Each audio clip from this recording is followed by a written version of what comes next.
ಎಲ್ಲ ವಿಷಯವನ್ನ ಕೂಲಂಕುಷವಾಗಿ ಎಲ್ಲ ಸಂಘಟನೆ ಅಧ್ಯಕ್ಷರು ತಮ್ಮ ಎದುರಿಟ್ಟಿದ್ದಾರೆ. ಈಗಾಗಲೇ ಆ ಟೈಮಲ್ಲಿ RCBಯ ಕ್ರಿಕೆಟ್ ನಡೆದಂತ ಸಂದರ್ಭದಲ್ಲಿ ಇಡೀ ದೇಶದಲ್ಲಿ ಸುಮಾರು 15 ಕೋಟಿಗಿಂತ ಹೆಚ್ಚು ಜನರು ಆ ಒಂದು ಕ್ರಿಕೆಟ್ ಮ್ಯಾಚ್ ಅನ್ನ ನೋಡ್ತಾ ಇದ್ರು.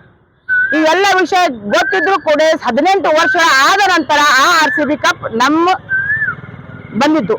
ಅದು ಅಂತೂ ಇನ್ನೂ ಸಂತಸದ ಸುದ್ದಿ. ವಿಶೇಷವಾಗಿ ಬೆಂಗಳೂರಿನಲ್ಲಿ ಯಾವುದೇ ಒಂದು ಸಣ್ಣ ಮೀಟಿಂಗ್ ಮಾಡ್ಬೇಕಾಗಿತ್ತು ಅಂತಂದ್ರು ಅಲ್ಲಿದ್ದಂತ ಚೀಫ್ ಸೆಕ್ರೆಟರಿ ಆಗಿರ್ಬೋದು, ಅಲ್ಲಿದ್ದಂತ ರಾಜಕಾರಣಿಗಳಾಗಿರ್ಬೋದು ಒಂದು ಸಣ್ಣ ಮೀಟಿಂಗ್ ಅನ್ನು ಕೂಡ ಮಾಡ್ತಾರೆ. ಈ ವಿಷಯದಲ್ಲಿ ಒಂದು ತುರಾತುರವಾಗಿ ಅಷ್ಟೊಂದು ಬೇಗನೆ ಇಮಿಡಿಯೇಟ್ 24 ಅವರ್ಸ್ ಆಗಿರ್ಲಿಲ್ಲ. ಅಂತದನ್ನ ವಿಷಯ ಇಟ್ಕೊಂಡು ಕೂಡ ಇವರು ಆ ತರದ ಒಂದು ವಿಜೃಂಭಣೆ ಆಗಿರ್ಲಿ ಕಾರ್ಯಕ್ರಮವಾಗ್ಲಿ ಮಾಡುವಂತ ಅವಶ್ಯಕತೆ ಇರಲಿಲ್ಲ. ಆದ್ರೂ ಇರ್ಲಿ ತಾವು ಮಾಡಿದಿರಿ ಅಂತಂದ್ರೆ ಅದು ಕೂಡ ನಮಗೆ ಸಂತೋಷದ ವಿಷಯನೇ ಇದೆ. ಆದ್ರೆ ಅಲ್ಲಿ ಏನೇನ್ ರೂಲ್ಸ್ ಅಂಡ್ ರೆಗ್ಯುಲೇಷನ್ಸ್ ಫಾಲೋ ಮಾಡ್ಬೇಕಾಗಿತ್ತು ಅದನ್ನ ಯಾವುದೇ ರೀತಿಯಾಗಿ ರಾಜಕಾರಣಿಗಳು ಮಾಡಿಲ್ಲ.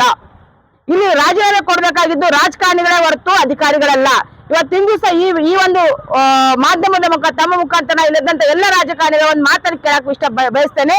ಆ ಕಾಲದ ಸಂದರ್ಭದಲ್ಲಿ ಎಲ್ಲ ರಾಜಕಾರಣಿಗಳು ತಾವು ತಮ್ಮ ಮಕ್ಕಳು ಎಲ್ಲಿ ಹೋಗಿದ್ರಿ?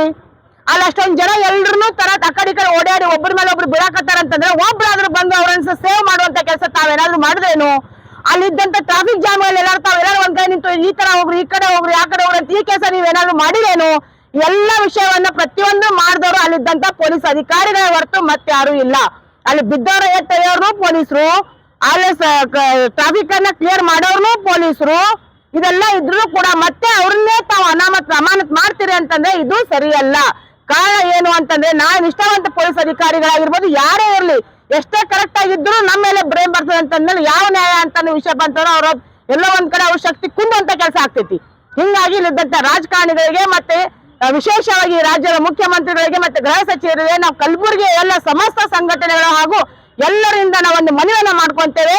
ಆದಷ್ಟು ಅವರು ಯಾರನ್ನ ರದ್ದು ಮಾಡಿದ್ರೆ ಅದನ್ನ ಮತ್ತೆ ವಾಪಸ್ ಅವ್ರವ್ರ ಸ್ಥಾನಕ್ಕೆ ಅವರನ್ನ ಸ್ಥಾನಮಾನ ಕೊಟ್ಟು ಗೌರವಿಸಬೇಕು. ಯಾಕಂದ್ರೆ ಎಂತ ಸಣ್ಣ ವಿಷಯ ಒಂದೇ ಒಂದು ಉದಾಹರಣೆ ಅಂತಂದ್ರೆ ಗಂಡ ಹೆಂಡತಿ ಜಗಳ ಆಯ್ತಂದ್ರೂ ಕೂಡ ಯಾವುದೇ ಹೆಂಡತಿ ಆಗ್ಲಿ ಗಂಡ ಆಗ್ಲಿ ತಾಯಿ ತಂದೆ ಫೋನ್ ಹಚ್ಚಂಗಿಲ್ಲ, ಫಸ್ಟ್ ಫೋನ್ ಹಚ್ತೀರ ಪೊಲೀಸರಿಗೆ. ಅಂತದ್ರಲ್ಲಿ ಅಷ್ಟೊಂದು ಸ್ಥಾನಮಾನ ಇರ್ಬೇಕಂತ ಪೊಲೀಸ್ ಮೇಲೆ ತಾವು ಬ್ಲೇಮ್ ಮಾಡ್ತೇವೆ ಅಂತಂದ್ರೆ ಸರಿಯಲ್ಲ. ಈಗ ನಾವು ಬರೀ ಒಂದು ಸಣ್ಣ ಪ್ರಮಾಣದ ಒಂದು ಹೋರಾಟವನ್ನು ನಾವೆಲ್ಲಾ ಸಂಘಟನೆ ಜೊತೆ ವಿಚಾರ ಮಾಡ್ಲಿಕ್ಕಾಗಿ ಅವರೆಲ್ಲರೂ ದೊಡ್ಡ ಪ್ರಮಾಣದಲ್ಲಿ ಮಾಡೋದ್ ಬೇಡ, ಒಂದು ನಾವೇ ಒಂದು ಚಿಕ್ಕದಾಗಿ ಚೊಕ್ಕದಾಗಿ ಮಾಡಮನ್ನಂತ ವಿಷಯ ನಾವು ಹೇಳಿದ್ರು ಅವೆಲ್ಲ ಮಾಡಿದ್ರೆ ಮುಂದಿನ ದಿನಮಾನಗಳು ಇದೇ ತರ ಏನಾದ್ರು ಮುಂದುವರೆದು ಈಗೂ ಕೂಡ ಟಿವಿ ಮಾಧ್ಯಮದಲ್ಲಿ ನೋಡ್ತಾ ಇದೀವಿ ನಾವು. ಅದು ಇನ್ನ ಮತ್ತೆ ಕೆಲವೊಂದು ವಿಷಯಗಳಲ್ಲಿ ಅಧಿಕಾರಿಗಳೇ ಅದಕ್ಕೆ ನೇರ ಹೊಣೆ ಅಂತ ಅನ್ನೋ ವಿಷಯ ಕೂಡ ಬರ್ತಾ ಇದೆ.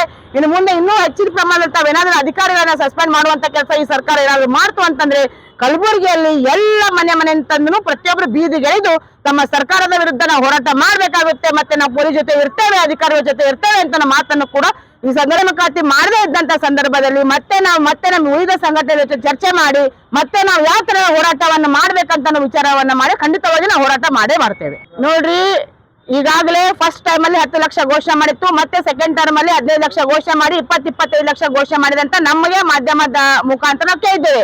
ಅದು ಎಷ್ಟು ಸರಿ ಎಷ್ಟು ತಪ್ಪು ಅಂತ ನಮಗ್ ಗೊತ್ತಿಲ್ಲ.